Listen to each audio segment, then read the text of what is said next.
be any moment now. It's gonna be like 30 seconds from now. It's totality, or the beginning of it at least. Oh my goodness, it's so dark.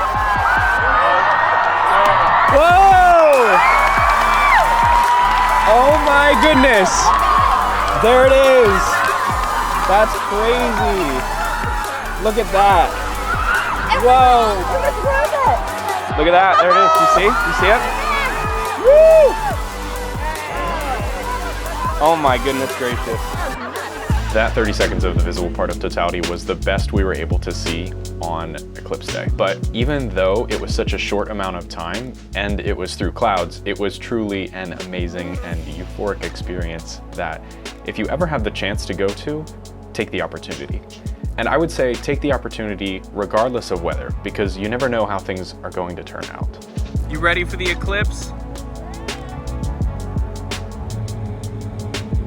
It's time to block out the sun. We are on our way up to the western side of New York for the eclipse viewing. Here's to hoping that the weather is not as bad as it is scheduled to be.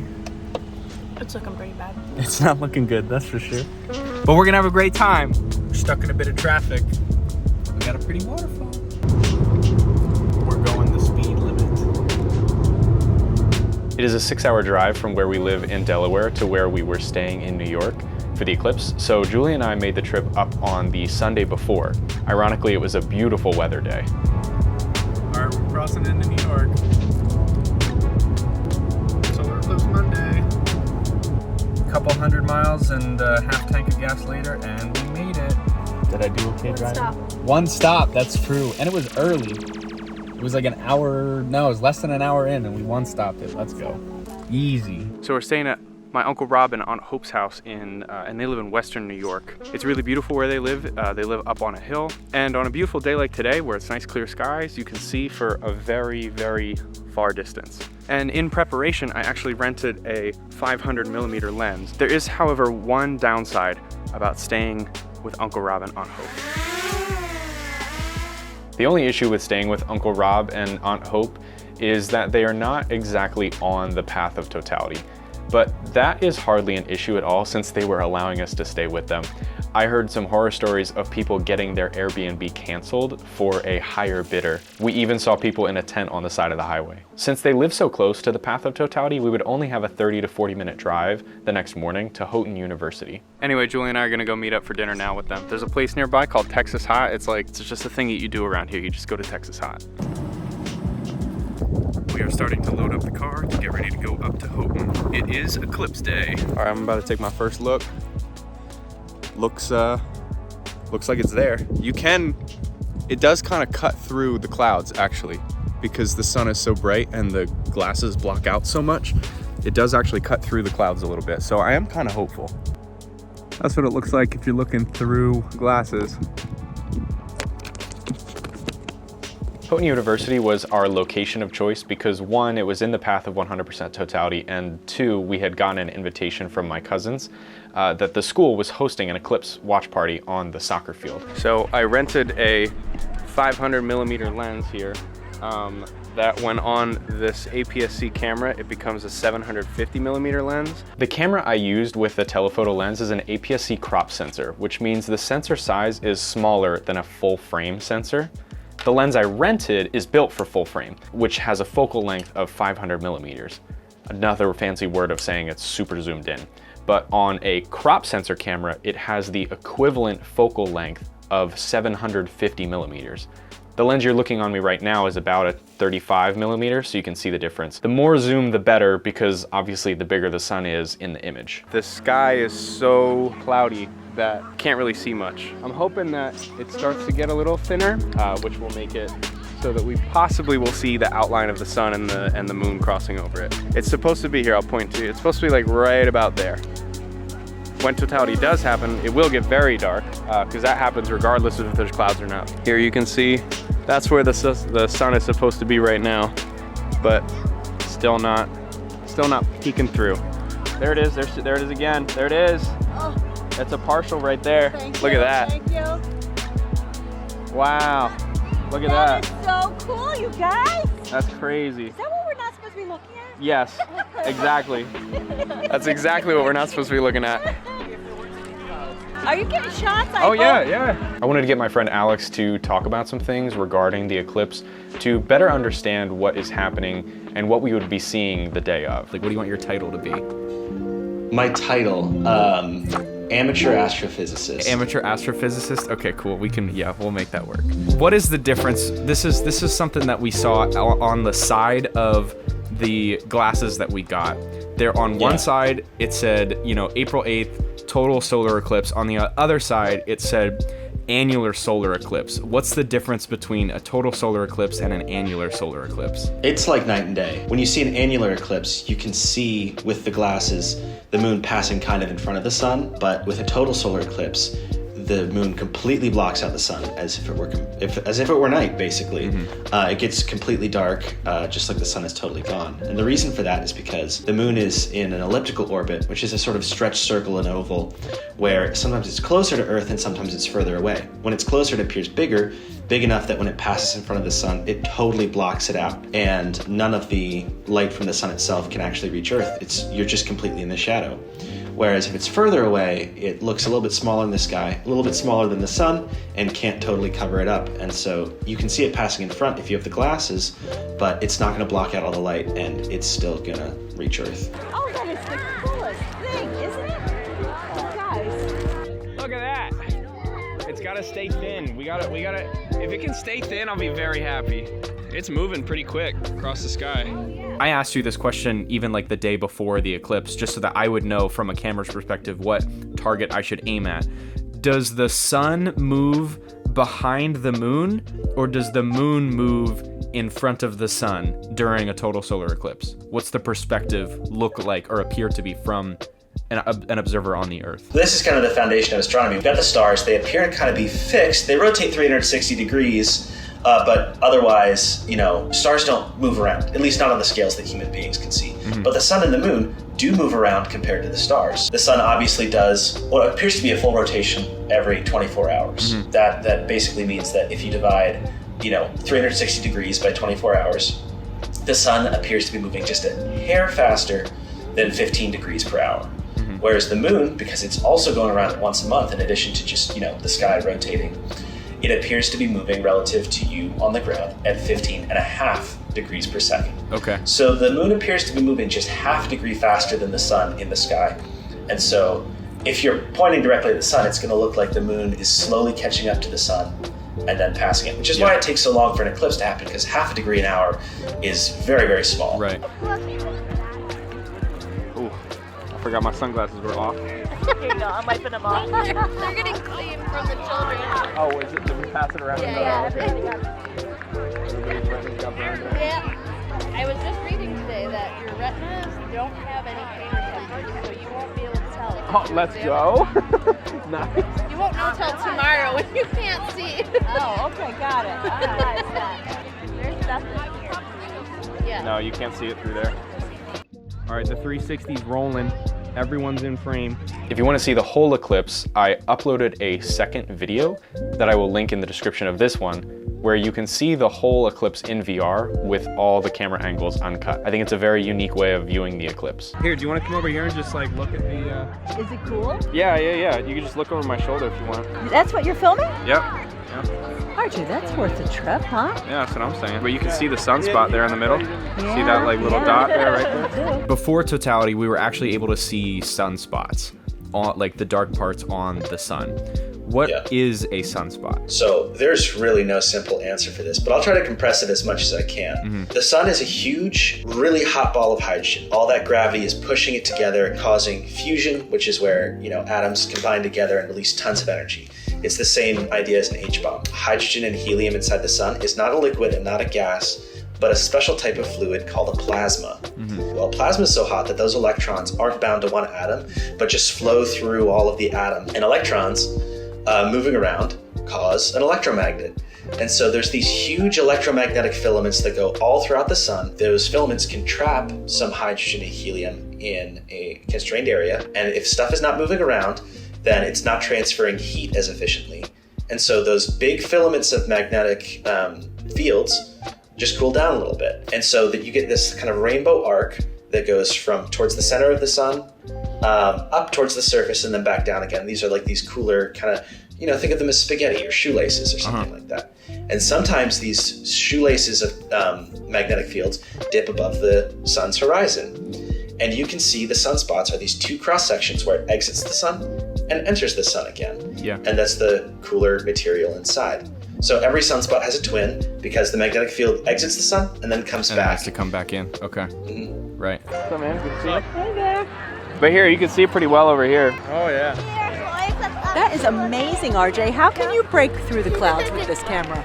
I'm exposing for the brightest part in the sky. So. We wear the glasses because we know that the sun is significantly brighter than other things around, but how much brighter is it than like the next brightest thing, like my car's headlights or, like stage lights at a theater or something like that? The amount of brightness varies wildly between sunlight and other common things, but your eyes can just see such a huge range of brightness that something that's 10 times as bright doesn't even look that much brighter. So for comparison, let's walk through all the dimmest to brightest things that you can see. So a moonless night is pretty much the darkest thing that you naturally see without, going in a cave or putting yourself in a box or something like that. And that is 1/10,000th of a lux. Okay. The moon itself is 5/100ths of a lux, just 5% of a lux. A living room, just like a regular living room with normal lights in it during the daytime, is going to be somewhere between 50 and 80 lux. Mm-hmm. That's already 100,000 times brighter than a dark night. Right. Just between a dark night and your regular living room, which is kind of dim, Yeah. that's 100,000 times brighter. An overcast day, if you step outside, that's 1,000 lux. Mm-hmm. So already that's even much brighter than nighttime. And then direct sunlight, if you go out on a sunny day like today, and you just walk around in the sunlight, the general environment is going to be between 32,000 and 100,000 lux. Wow. That's 100 times brighter than an overcast day already. Yeah. And that's 10 billion times brighter than a dark night without any moon. 10 billion So if you times think about, brighter. Yes, so if you think about how much range your eyes can see, your eyes can distinguish things that are 10 billion times brighter than a dark night. That's the range. You can see there's a lot of people here right now. Peak totality is supposed to be somewhere around like 319, 320. The clouds are still pretty thick. We were able to get a peak earlier, but there's nothing looking forward too much right now. Maybe a couple spots here and there. We're hoping that it clears up a lot for totality. It'll definitely get dark though.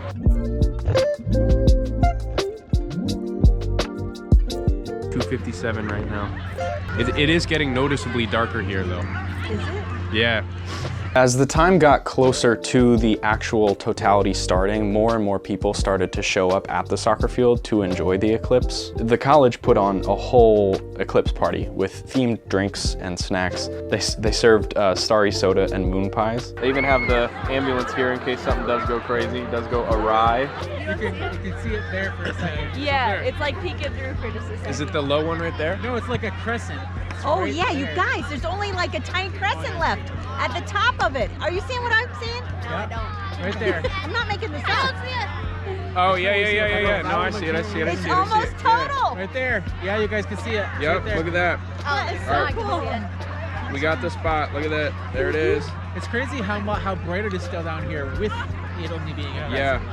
When the moon is passing in front of the sun, right, you think about how bright the sun is, even if it's 99% covered, right, that's still going to be 1 billion times brighter light on the ground than you would see on a dark night. And then if you look directly at it, obviously it's going to be even way more. And so we need those glasses to make sure that your eyes are protected from that thing that casts a light 1 billion times brighter than a dark night. It's close, dude. It's close.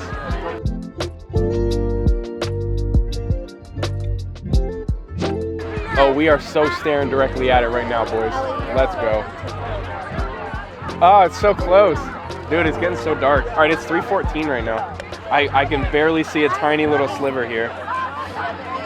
It's getting mad dark though. Yeah, wait, I just thought I had my sunglasses on. Yeah. Just now. It's getting nice and dark here. I'm gonna let the actual parts of totality play through without too much interruption, but you'll hear me calling out the ISO of the wider camera angle, the one that's facing towards me, as it gets darker. ISO is just a measuring tool that determines the sensitivity of the camera sensor. A normal 3:15 p.m. on a non-solar eclipse day, the ISO would be around 100 to 400. It's close, man. It's close. It should be like, it should be any moment now. It's gonna be like 30 seconds from now. It's totality, or the beginning of it at least. It's getting really dark here. The ISO right now on this camera is 1600, and normally it's not. Look at that. Wow. Look, all the lights came on in there. It's so dark. ISO 5000 right now. That's it. That's it.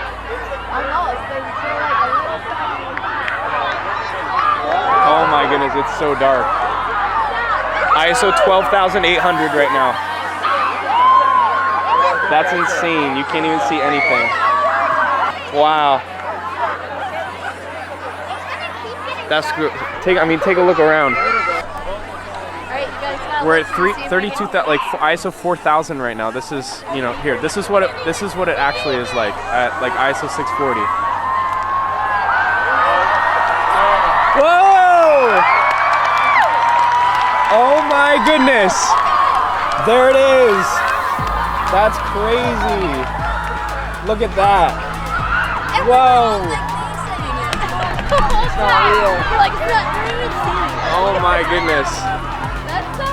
It's so dark. Whoa. Oh, you can't even see me anymore because it's so dark outside. Hold up. We changed the ISO back up. That's fantastic. Look at that. That's called Corona, right? RJ, are you getting that? Because that is pretty clear. That's it right there, man. That's as good as it's going to get. That's fantastic. That's marvelous. Look at that. There it is. You see? You see it? Woo! Oh my goodness gracious. What is that? There's a red dot. That's fantastic. Don't worry. Those are airplanes. We have it from It's not alien stuff. Look at it. So cool. This is what it looks like under totality. It's not super visible, but look at that. It's dark outside in the middle of the day. So why does it look like there's a sunset? Because there's sun everywhere else. So the sun's coming in from the sides now, from the rest of the world. Yeah, it's strange, isn't it? That's incredible. Whoa, and it's getting so bright now all of a sudden. All right, max, we got to like ISO 40. Oh, it's getting like bright real quick. Yeah. Wow. I don't remember it getting dark really quick. That's so cool. All right, now the sun's on the bottom of the moon now. The sun's coming back. Look at that. It's getting so bright really quick. I gotta drop the ISO all of a sudden. That was really cool. And look, like that little bit of sun just lights it up all of a sudden. Phenomenal.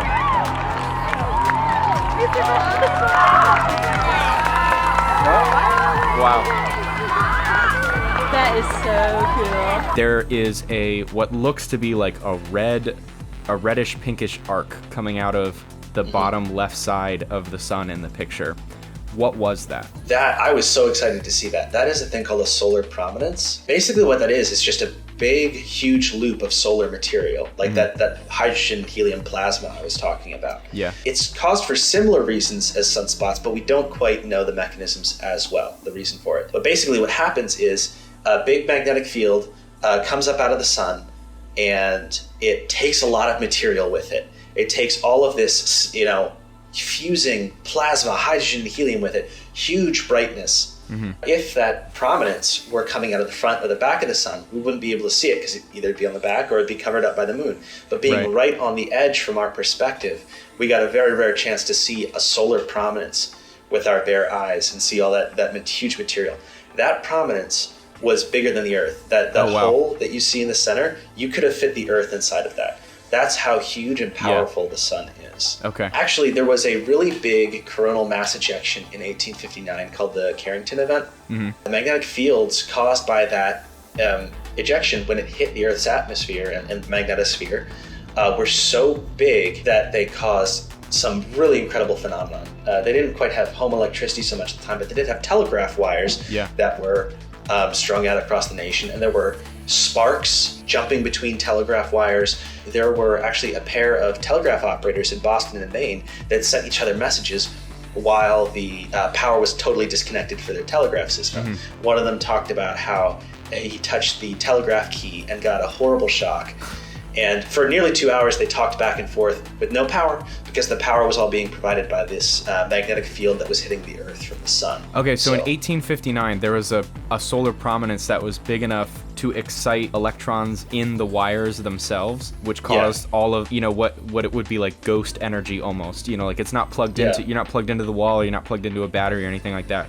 It's just like it's coming from the wires. Yeah, it's precisely that. That's how radio works. What happens is the source of that signal makes electricity flow through a wire, which causes magnetic fields to pulse. Yeah. And then when your phone or something picks up on that, the magnetic field causes electricity to move. So electricity moving causes magnetic fields, and magnetic fields cause electricity to move. Very cool. All right, thank you so much for answering a bunch of my questions today. I appreciate your input on the video. Yeah, of course. Thanks for talking to me. I love the pictures that you produced, and I'd encourage anyone who didn't see this last total eclipse to go out to the next one. There's going to be one in Spain, I think in a couple of years, but then nearly 19 years, there's going to be one on the continental United States again. But we're done now, right? Bye. Wow, that was really cool. That was really cool. That was very neat. That was very, very cool. That was a phenomenal experience. Still you could barely see it through the glasses you're supposed to wear right now, but wow. Very cool. That was crazy. Everything was dark in the middle of the day. It's not even 3:30 yet. That was great. After reviewing the footage from the day, I noticed something really cool happening on the 360 camera. If you speed up the footage, you can actually see the shadow of the moon slide across the sky, cover us, and then slide away off into the distance as it is headed northeast. I've been driving home on these roads since I was a kid, and I've never seen this many cars on this highway before. Everyone is driving home from the eclipse. It's supposed to look like that. One car every now and then, not like all these cars. Everyone's stopping, everyone going home after the eclipse. Hey, everybody, go back. The eclipse is tomorrow. And we're back in Pennsylvania now, along with like 7 million of our friends. We got it at 47 miles per gallon on the way home. Seeing it in video is one thing, going in person is another. And I would agree with Alex in saying that if you have an opportunity to go to an eclipse next time, definitely go to it, even if it's only for 30 seconds. Thanks for watching.